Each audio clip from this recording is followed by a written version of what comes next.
In this episode of Home Theater Geeks, we're going to talk about the Value Electronics 2024 TV Shootout with three people who were there. So stick around. Podcasts you love from people you trust. This is TWiT.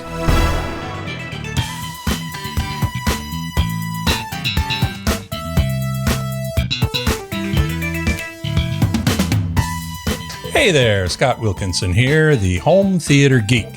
In this episode, I'm going to be talking with three people who were at a very important event last weekend, the Value Electronics 2024 TV Shootout.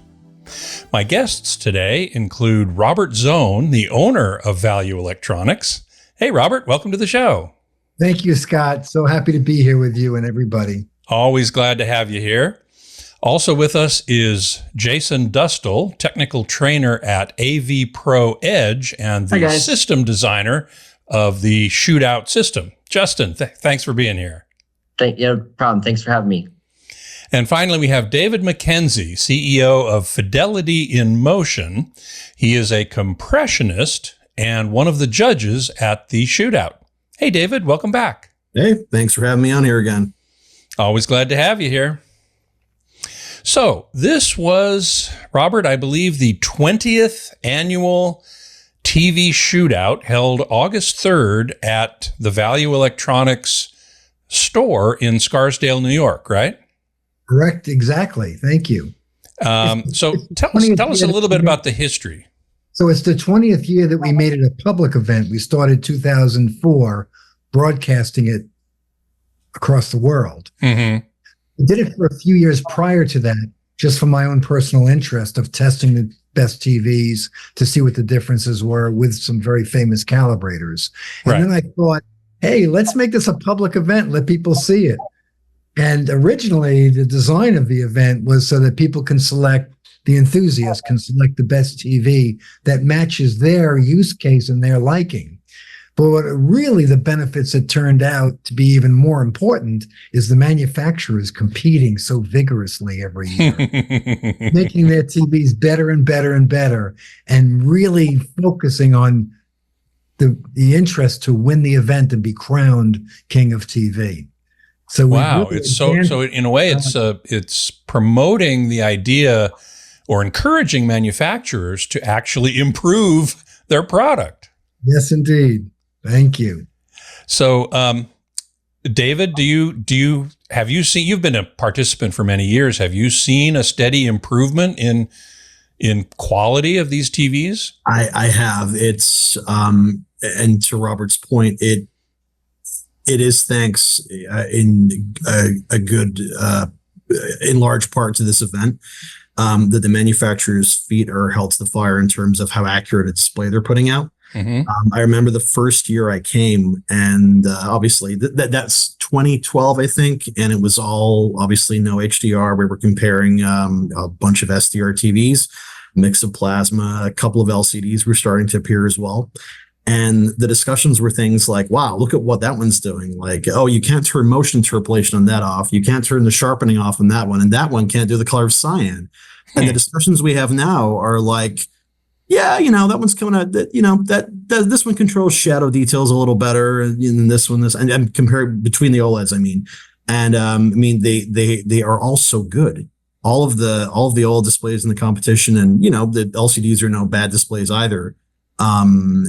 It's such steady improvement that it's. Yeah. Jason, I'm sure you've seen the same thing. Another way I might put it is the difference between the best and the worst has gotten a lot smaller. Yeah, that window has closed quite a bit, which we love to see, especially being part of the ISF for many, many years, and having the ISF modes and specific displays has really driven the manufacturers to put in good calibration controls and granular enough controls to where we can hit the targets we're aiming for. And with the events like the Shootout, the manufacturers get very competitive, of course. And when one wins, the other two or three or four want to win next year. So it's just getting better and better and better. And I say this jokingly, kind of, but we're at a point where we're almost working ourselves out of a job because they are all so close to each other. And, when one TV is beating another by, tenths of a point, I think that means that we've done a really good job and we've really put our fingerprint on the industry. And that's something that I'm super proud of myself. So yeah, it's been getting tighter and tighter every year. Yeah. In fact, having a difference of a tenth of a point reminds me we also are in the middle of the Summer Olympics. Yeah, right. Yeah. And very often the competitors are a tenth of a point or a hundredth of a point or a thousandth of a point different. Right. So yeah, very good.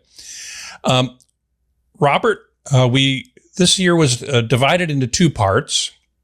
But it was OLED and mini LED, all of which were 4K TVs, I believe. Last year you had 4K and 8K TVs. Why did you change that up to just to separate them in a different way? Well, unfortunately, this year, the 2024 model year, there's only two new 8K TVs. One being an OLED, the LG Z3, and one being a Samsung QNED 900T, and they also have the 800T. But Sony didn't have another new TV this year, although their Z9K is excellent. And I guess because we were taking more time to divide the events separately into LCD and OLED, that even the judges and the people that advised me felt that 8K is less important. There's no new TVs really. And we're not going to put OLED up against mini LED because the OLED's going to win. So I got talked out of it. Well, I would have to agree with that approach because, really the choice for most consumers is, do I buy an OLED or do I buy an LCD TV? And in this case, you focused on LCD TVs with mini LED backlights. Right. And since this event focuses on flagship products, that's what, if someone's shopping for a flagship TV, that's the choice they face. Right. Thank you. So and this is for the enthusiast to select not just necessarily the winner, but look at the ballot and the different elements of picture quality and select the ones that are most important to you. Color fidelity, contrast. So my winner may not be the winner for everybody. I just wanted to give a shout out to AV Pro and Jason and the two great owners, the father and son of that company, Jeff and Matt, because when they saw me doing this 20 years ago, and we were using their product, of course, at that time, they took such an interest in it that they have been supporting it. And this event couldn't happen without them and without Jason Dustal and without the calibrators and David Mackenzie and the judges. But a special shout out to AV Pro Edge for the last 20 years supporting this event. And supporting it in a very specific and important way, which we're going to get to here shortly. Yes. Before we do, though, I just wanted to point out the calibrators. One of the important points about this shootout is that all the TVs that are lined up and evaluated are fully calibrated so that they present their very best performance that they possibly can. And there were two calibrators this year that were in charge of doing that job. Dwayne Davis, known as D-Nice on AVS Forum. He's the CEO of Audio Video Fidelity, his calibration company, and Cecil Mead of Classy Tech Calibrations. And we have a picture of them here, along with Jason and Robert. And that's Dwayne on the left, far end, and Cecil, I think, on the right. Right, you guys? That's correct. Yeah. And we also have to say that all the photographs today, Robert, who was the photographer for this? It is Mark. What's Mark's last name? Jessamy, that's right. He's an outstanding photographer. Oh, and I have to say, all the photographs you're going to see today with people in front of bright screens, he got them. He was able to get beautiful pictures of these people, even though he had to fight these really bright screens behind them in many cases. So that picture of the calibrators, for example, along with Jason and Robert, you can see them clearly. It's a beautiful photograph. So I give my hats off to Mark. He did a great job on this. Well, everything at the TV Shootout has to be the very, very best it could be. Yes. And I've been to a number of them. I didn't go this year, but I have been to a number of them, and that's always been the case. And one reason I respect the event so much. So then we had the judges, and there were a number of people there who were actually evaluating the TVs. All of them were fed the same signal. We're going to talk about the system that they were set up with Jason here in a minute. But we had a number of judges. We have a picture of some of them. I didn't see a picture of all of them. I might have missed that. But graphic 2 shows us some of them. And if we can take a look at that, we can, Robert, you can tell us who we're looking at here. So that's 6 out of the 7 or so judges. On the extreme left is Michael. I don't remember his last name. You might have it. Mike Asadchu from up in Toronto. Asadchu. Yep. He's a famous calibrator, does a lot of post-production houses and a lot of the high-end theaters and TVs. And he was actually recommended to us by Jason Dustal as one of the top calibrators. So he was an excellent judge, a very, very skillful and knowledgeable gentleman. And then next to him is John Rifamato, another ISF level 3 calibrator and a very intellectual gentleman. And then we have David Mackenzie. Our guest here today. Yes, indeed. And then we have, that's Ken, isn't it? Kenneth, yep. Kenneth Almestica. Yes. Yep. And he is a post-production film expert. He works at Paramount. Yes. Right. Yes, he's the technology guy for film. And then we have David Medina, another one of our judges, who is the chief technology officer for Warner Brothers Discovery. Warner Brothers, yes. He's the one that signs off the approval that they can go ahead with the movies. And then next to him is, I forget his name. What a famous guy, too. Nyla, yes. Nilay Patel. Yes, thank you, from The Verge. Yes, he's the founder and editor-in-chief of The Verge. No slouch himself. This was quite a, I select people much smarter than me to run this event with me, to make it the world-class event that it is. Yeah. Yeah, well, obviously the judges are what in Hollywood are called golden eyes. Yes. They can really see little minute differences. Again, not unlike the judges at the Olympics. I'm watching the Olympics and I'm thinking, how can they see these tiny little discrepancies in performance? Well, these guys can see tiny little discrepancies in television performance. Two things about that. One is that picture didn't have 2 of the judges that were there as well. So if we were mentioning, we should mention them. But yes, Charlie Anderson, for example. Yes, a very who is a cinematographer. Yes, and Richard Drutman, I believe, right? He is world class as well. He's a writer, producer, and director at Triode Pictures. So all these guys are seriously into video performance, and they know what they're looking at. Yes. One more thing about that reminds me about what you said. Every year we calibrate the TVs. I see the calibration reports. We don't announce them. We don't give them out to anybody until after the event is over. Every year, every element, color fidelity, contrast ratio, the science, the math of the event, of the calibration reports perfectly match the way the judges voted. Oh, wow. Oh, really? Element for 20 years. These guys know what they're looking at. Wow. And there's proof. Yeah. Mathematical proof. Yes. Because Science their evaluation matches the actual measurements, the objective measurements. And they never measurements. saw the calibration reports. We don't show them. Yes, good. I'm glad you don't. That's fantastic. Right. Thank you. In fact, that brings up an interesting point. Some people, when I talk about this event, they say, well, do they know which TV is which? I mean, do you cover up the logo of each manufacturer? And I say, no, that's impractical, because people who know these TVs, they'll know the menu structure. That's right. They'll know the menus. And plus, I trust these people to vote on picture quality elements. Yeah. And I tell them in the beginning, leave your personal agenda at home. Good.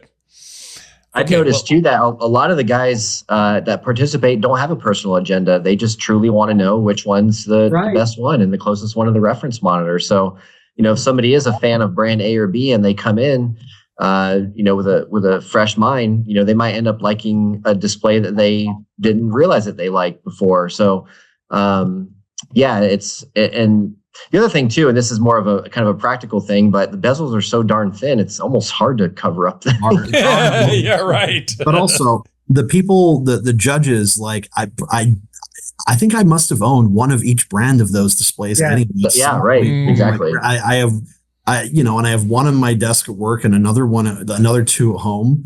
So, other than the fact that we don't care, it's we've had all these at some point anyway. So, right. Which is another tribute to the fact that all the major manufacturers are doing a really good job. Correct. And even the ballots, the voting from each judge is very much consistent to each other. You don't get wild swings from one to another. Right. No. Yeah. Okay, cool. So let's take a look at the first competition, the OLEDs. There were 3 of them. And I have a little list here, a little table that shows the 3 competitors, if you will. Here we have the LG OLED 65 G4, which is their latest flagship OLED. And it's what's called a WRGB OLED, which means it has a red, green, a blue, and a white, which is the W part. And then we have the Samsung QN65S95D, which is a QD OLED, quantum dot OLED, which does not have a white subpixel. And the Sony XR65A95L, which is actually a 2023 model, also a QD OLED. And interestingly, they're very similar in price. Only $400 difference between them, all in the $3,000 range. Yeah. We should also mention that one thing that I really like what you do here is you put up also a broadcast reference monitor.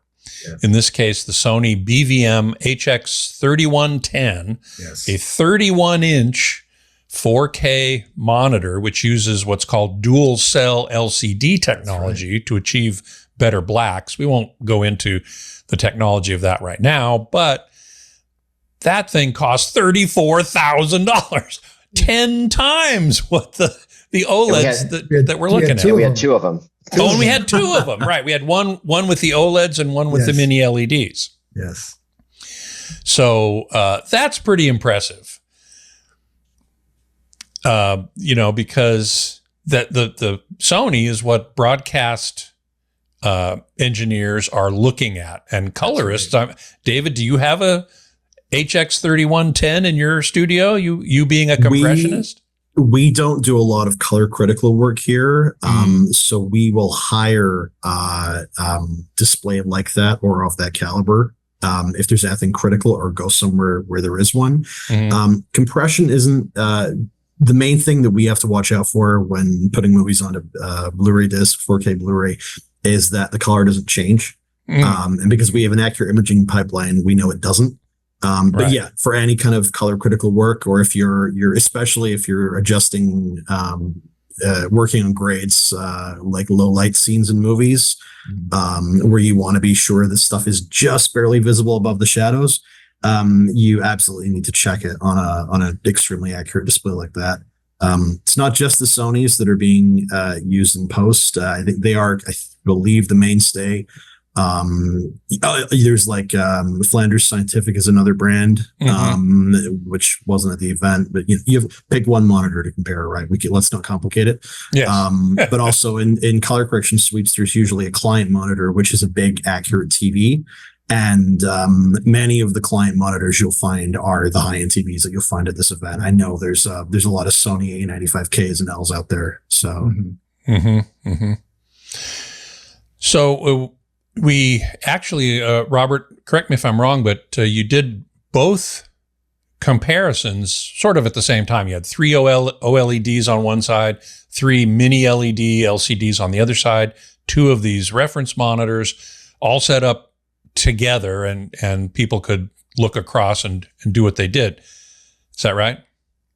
Yes, but we only focused and voted on one of those categories at a time. We didn't look at them together. We did out of curiosity. Yeah, right.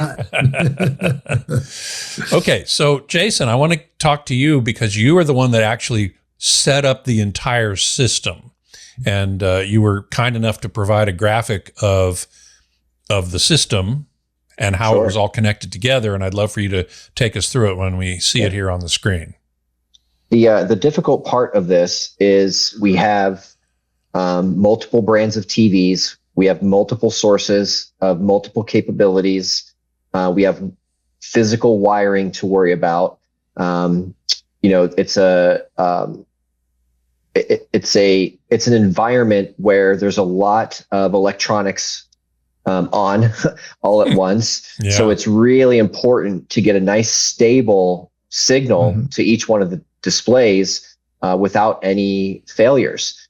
And that's kind of where we come in. I've been part of the Shootout now for 6 years myself, and I've done anything from calibrating to judging, but I've always sort of ran the behind the scenes. Our CTO of AV Pro is Matt Murray, and he participated in an event, and it just got to a point where he was so busy being the CTO of a growing company that he sent me along to do it. And here we are 5 or 6 years later. But having a stable signal and making sure that the sources are sending the right signals to the right displays and not confusing everything as far as the switch goes is not an easy task.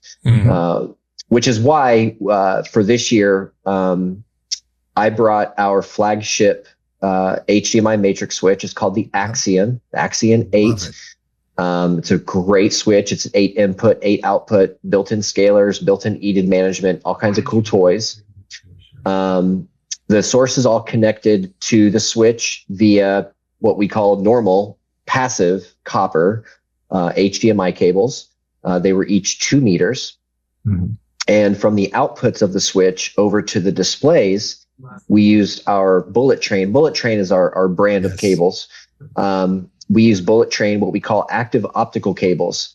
So because this room is so long, it's really kind of sketchy to use regular copper cables because at a certain length, you don't always trust them, especially in an environment like that where there's tons and tons and tons of potential EMI and RF interference and these types of things. So for those longer cables, for those longer runs, and actually to keep everything even and keep everything the same, every single source had the same length of cable to the switch.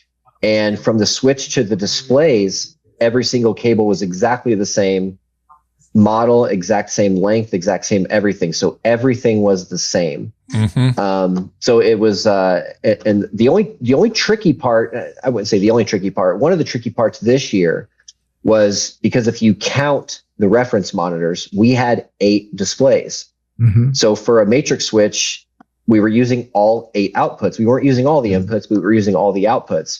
Well, there still needs to be a monitor that I can see so I know which chapter to be on which clip I'm going to choose, if you will. On a disc or a test generator or whatever. Correct. Yeah. So what we did is threw in a little trick this year. And on the input side, I used a little device that we call a SC1X. It's a little scalar box, but it has a loop out. So for, you can see it there over towards the right. So I use a little 32-inch, basically just a little 32-inch cheapy TV to use as the confidence monitor. So that little scaler is really cool because for that little confidence monitor only being 1080p, the little scaler has one output that's scaled down to 1080p, and then it has a loop out. So we were able to preserve the integrity of the signal for the system, but I was able to scale with the little scaler, I was able to scale the confidence monitor. I was able to scale that signal down to 1080p so I could still see what I was doing. And I have to say too, the picking of the clips this year, we did not take lightly. I know I wasn't part of all of the conversations, but I know these guys spent a lot of time really thinking about the best clips to use for the categories. That was actually, sorry to interrupt. That was actually the credit for that goes largely to Cecil Mead. He picked a lot of really, really good clips. Good, thank you. Yeah, for each category. Yeah, and we did do the system a little bit more simple this year. If you've seen some of the pictures and videos of years past, I would be behind the scenes, with 2 Blu-ray players, changing out discs and queuing up chapters and trying to fast forward through the intros. Really, quite a job. Right. So we did simplify it a little bit this year, and we had all the clips kind of ready to go. So we were just able to pick the clips right away. So that really made my life a lot easier, and I think it made the event run a lot smoother and more efficiently. But yeah, the system performed flawlessly. We had only one small technical issue, and it turns out that it was due to something strange that the source was doing. It took us about 5 minutes to figure it out and sort it out, but the system ran flawlessly. The displays looked great, and everything worked well. I was using my iPad to control the switch, so I didn't have to really dig down there and mess with cables and things like that. I was able to take out the iPad and say, hey, we want to look at the signal generator on all the TVs. So boom, boom, boom. Okay, now we want to look at one source on all the TVs. Boom, boom, boom, boom. And it was a much more efficient system this year than we've ever had. So thank you to the team for getting the clips ready and just having everything ready to go. So my job was easy when I came in. So thanks to everybody for that. And just to look at that graphic one more time, you had an Apple TV 4K, right? Right. You had a Meridio test pattern generator. Yep. You had an Oppo UDP 203, is it? That's the one. A Blu-ray player, Ultra HD Blu-ray player, and a new Blu-ray player that I had not seen before. It's a big boy. Magnetar? It's largely it's a product which is, I think, been designed to fill the void the Oppo left. It's an enthusiast player basically, and it's my understanding. I've not had one in here yet to give it a thorough going through, but one of my QC operators uses one, and it's based on a lot of the same parts as the Oppo. I understand, so should perform very similarly. And it's a beast, nice and heavy, nice and big. Very, very nice remote control that Robert pointed out to me. He said, yeah, have you seen the remote on this thing? And I said, no. Yeah. And he handed it to me. And I said, wow, this feels like a very nice premium remote. So it's a really, really cool, interesting player. Cool. What do they sell for? $3,000, I think, Robert. Yes. There's 2 models. The one that we use is the flagship model, which is $29.99. Right. Yeah. And the last source that we had, which we've never done before, at least not that I've been part of, we had an off-air antenna and a tuner. Oh. And we used a lot of, we were literally watching the Olympics while we were taking breaks and things like that. Yeah. And I would encourage anybody, if you haven't seen over the air with ATSC 3.0, if your TV doesn't have it, there are some very affordable small tuner boxes. Yes. And you can see that on the top of this diagram over to the right. You buy yourself a decent antenna. It doesn't have to be anything crazy. You buy yourself one of these over-the-air boxes. Here in my office in St. Pete, we have one. I think I spent $30 or $40 on the antenna and maybe about the same on the tuner. Yes. And man, I'll tell you, as soon as I fired it up for the first time and looked at some HD broadcast, I try not to exaggerate when I say this, but it looked really, really good. And I wouldn't say Blu-ray quality, but man, it was close. So using that over-the-air tuner to look at some of the SDR clips and to judge some of the upscaling and some of the bright room content was really a treat to have. And I thank you, Robert, for including that, because we did not have that in years past. So that was a good call. And just real quickly, the minimum resolution is 1080p. The compression algorithms are brand new and very minimal compression. It is all the content is transmitted in HDR with white color. All of it over the air. It looks gorgeous. Oh, you're talking about ATSC 3.0. Yes. Yes. Yeah. That's called Next Gen TV. Yeah. Yeah. And it's available now in quite a few markets. I love it. Yeah. I love it. Over here, I'm in St. Petersburg, which is Tampa Bay, and I pick up dozens and dozens of channels, a lot of them as far as, Miami. So it's a really cool system. Cool. Okay, well, let's take a quick look at the scoring cards. And this year it was organized a little differently, and I think kind of interestingly. With Graphic 5, we can see the overall scoring for the OLEDs. Mm-hmm. You have the 3 TVs there. You have several situations that you would score: SDR reference, SDR bright room, HDR general, dark scenes, bright scenes, and streaming. Obviously, you had that as well. And people would judge these, Robert, 1 to 5, I think? Yeah, 1 to 5. Did we do half points in between? I don't know. There were half points, yeah. Yes. You did do half points. Okay. Yes, so it was 1 to 5 with half points. Right. And then those get averaged into an overall score. Yes. However, new this year, at least as far as I know, you had more granular evaluations. Yes. Which in the next photo, which was taken by Mark, we can see that's one of many pages, by the way. One of many pages. Yeah, right. Yeah. You see, so you have the 6 TVs in their own little boxes, and then you have the individual clips and the specific criteria that you're looking for. That's right. Mm-hmm. So this was in the pink up at the top. You can see, I think it says 4K. 4K HDR general category scoring. General category scoring. Okay, and then you're looking at color accuracy and other more specific characteristics for each TV. Mm-hmm. So, and there were clearly a lot of these pages. Yes. Right. There's other categories. I'm actually looking at scans that I did of mine. Mm-hmm. Shadow detail, low color luminance artifacts. That one is upside down, so it's going to be hard for me to read. Motion obviously was on there.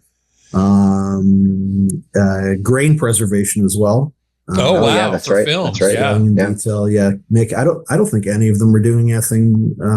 But in the past, some of them have had undefeatable noise reduction. I don't think that was the case this year. So good for them. Viewing angle. During the bright room categories, we had luminance, color saturation, reflection handling for testing the anti-reflective coating on these things. Right. 60, well, it's 5994, but we'll call 60 images per second content video motion. And viewing angle. So it was some Saturday serious was a busy granularity day. there. Right. Yeah. Scott, as the TVs, as the digital video displays got better and better and better, we had to dive deeper to more accurately, with more precision and more technology and more testing to really evaluate these accurately. So we changed the ballots quite a bit this year. It's true. Each year you do, as technology changes and as our knowledge grows. I have seen that happen over the years, and this was a pretty big change, and I applaud it. I think it was good. Thank you. In fact, I'm surprised you got through both the OLEDs and the mini LEDs in one day. I know. That was a long day, I was going to say. Saturday was quite the day. The thing that takes up a lot of time with LCD TVs, or whatever the branding is now, compared to the emissive displays like OLEDs, is with OLED displays, you can sit somewhere or sit at a fixed point in the room, and the WRGB has a slight viewing angle tint. So whereas with the LCD TVs, you can't see the picture quality at all. You have to be at 0 degrees on. And then, if you're too close to the panel, the edges will be a different, slightly different because image they'll be at an angle. Right. So you really have to go back. That actually took up a lot of time on Saturday, like making sure that we gave each LCD a fair shake, and we're completely head on with them. Mm-hmm. Well, we have a couple pictures of the process of the event itself I wanted to show people. I believe number 7 is there's the TVs themselves, all 6 of them, 3 OLEDs probably farther away. And yeah, this was a picture from the second day. Oh, this was Sunday, right? Yeah. Oh, really? Sunday. Yeah. Yep. Oh, my mistake. That's okay. I mean, but if you saw any pictures from Saturday, it's extremely similar. The biggest difference being on Sunday the TVs were mounted to the wall, and on Saturday they were on rollable carts, if you will. But they were set up left to right, pretty much exactly how you saw in the Sunday picture. So no worries. Okay, yeah, so it was about the same. About the same. And then number 8 is a picture of the judges kind of intently looking at things. Are we stroking our beards? I don't think anyone's stroking their beards. Not quite. You know what was really funny, and I notice this every year, but sometimes it takes a long time for all of the judges to be comfortable to score so we can move on to the next category. So there were some instances where we're watching a clip or looking at a pattern or what have you. And, I'm, running the different clips. So it's kind of my job to, choose the next clip and whatnot. But, we would spend a good amount of time on one category, and I would say, okay, is everybody ready to switch? And 3 or 4 of the judges might say, no, we're not ready yet. So, everybody takes their own time. And it's always just really interesting to me because that's how close these things are these days, is it might take somebody 5 minutes or more just to judge one aspect of one clip. So that takes, that at times 8 judges, right? So, right. That ends up adding some time to the event as well. Man. Wow. Well, okay. Finally, we get to the results. You spent all half of a day looking at OLED TVs, comparing them to the reference monitor, looking at different clips, different test patterns, and so on. And finally, we get to the results. And here they are. Robert, tell us what we're looking at here. So this is the summary of all the ballots added together of the 7 judges. And you can see how close each one came out. Mm-hmm. Now, it's a little small on my screen here for me to see that. But you can see incredibly close how every TV performed. No kidding. The Sony... The bold type is the winner of each category. Right, the highest average score in each category. Right. And you can see that overall, the Sony QD OLED and the Samsung QD OLED were 1/10 of a point apart. Isn't that nice? Yeah. It's amazing. Yeah. I mean, even the third place LG was only, 3/10 of a point away from second place. That's right. And yep. I wasn't really involved in the very early years of this.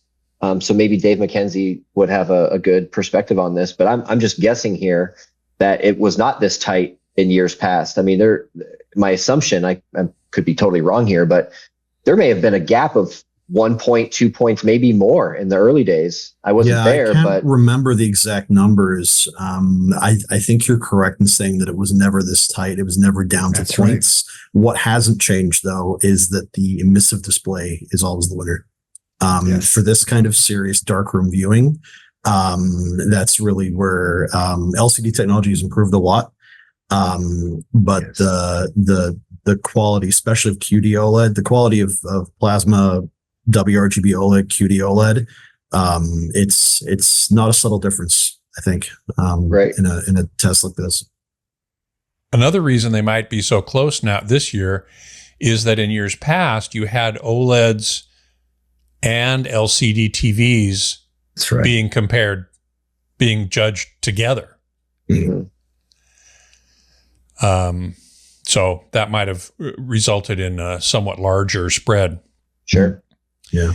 And the last picture I have for today is a picture of the representatives from Sony who won the King of OLED TVs. And Robert, who are we looking at here besides you in the middle? Thank you. To my right is Mara. Does anybody remember her last name? Redican. Thank you. And she's the top executive of public relations for Sony. And to my left is Pablo. Pablo is one of the top engineers at Sony. Mm-hmm. And to his left is the chief technology officer for Sony's professional products division. So he actually was the creator of the BVM HX3110. And on the extreme right is the guy who took Bob Brennan's job. Oh, Rob Brennan. Yeah. He's been there at the Shootout for years. Absolutely. And please forgive me for forgetting his first name. Anybody have it written down? I don't, unfortunately. Yes. From left to right, they are JT Austin. JT. Right. And then Mara Redican. Yes. You're in the middle. Yes. Pablo Espinoza. Yes. And Trey Randolph. Yes. Thank you. Can I interject here? Absolutely. Can I interject here with a little story that I think really encapsulates what kind of event the Shootout is? Sure. So one of the Sony engineers there was Pablo. Every time I see him, I start reminiscing about like Sony LCDs from like the year 2004, 2005, because that's when that's the time where I like spent my then life savings and, scrounged together money to buy a little HD TV, paying what they cost back then. And one year I was saying, because I'm originally from the UK, right? So I'm like, and the models that the Sony launched in Europe back then were totally different. And that's right. The American version had a DVI HDCP input for HD TV, and that wasn't on the European model. And I was really mad, and I was looking on eBay trying to find out if I could buy the DVI add-on board and somehow put it into the back of my European model Sony LCD TV. And Pablo says, "Oh yeah, I designed that board." And I just think that kind of encapsulates what this event is like really like. So right. The really key people come to this event. Absolutely. There was and we can't. He didn't make the picture, but we can't forget Hugo, who's the product manager for the 3110. And right. What an amazing monitor. And he got up at the very beginning of the event on Saturday. He got up and talked about the 3110 a little bit. There's some people out there who aren't familiar with it, or they just might not have their heads wrapped around like how important that monitor is and how much it's used. So also a big shout out to Hugo for talking about the monitor on Saturday morning. I had really interesting conversations with him. They're all awesome. And this was my first time meeting Hugo, and just a great person to be added to that Sony team. Just a very, very nice group of people. He was telling me, obviously, broadcast monitors are they're going to cost more than consumer TVs. But if you want any indication about the construction that goes into this, it's a dual. Do you say dual layer or dual cell? Dual layer. Dual layer. It's two LCD panels together, and he's obviously. It's one of these things that seems obvious after they've said it. But he was explaining that those two panels, they have to be aligned exactly. Because if you imagine, like, if you have any kind of discrepancy between the two layers, you're going to get a pretty, it's going to affect the performance of the image in a bunch of ways. Seriously. Yeah. They, the other thing he mentioned to me too, which I thought was super interesting, if they misalign the two panels and they're just off from each other by even a pixel, it goes into the recycle bin, and the panels are the dual panel assembly is $20,000. Oh, so my God. If they misalign the two panels even by a little bit, that equals yield, which makes the price go up. But yeah, $20,000. 20 grand in the trash can. It's not you said even a pixel, it'll be less than that. Like if there was less, 1 pixel difference. Thank you. Yes, good point. Thank you. Well, listen, guys, we've had a great conversation here about the OLEDs, and we're going to continue in part 2 to talk about the mini LEDs, which was the other half of the first day. And there was even some more that happened on the second day, which we're going to reserve for part 2. So for now, I want to thank you very much for being here.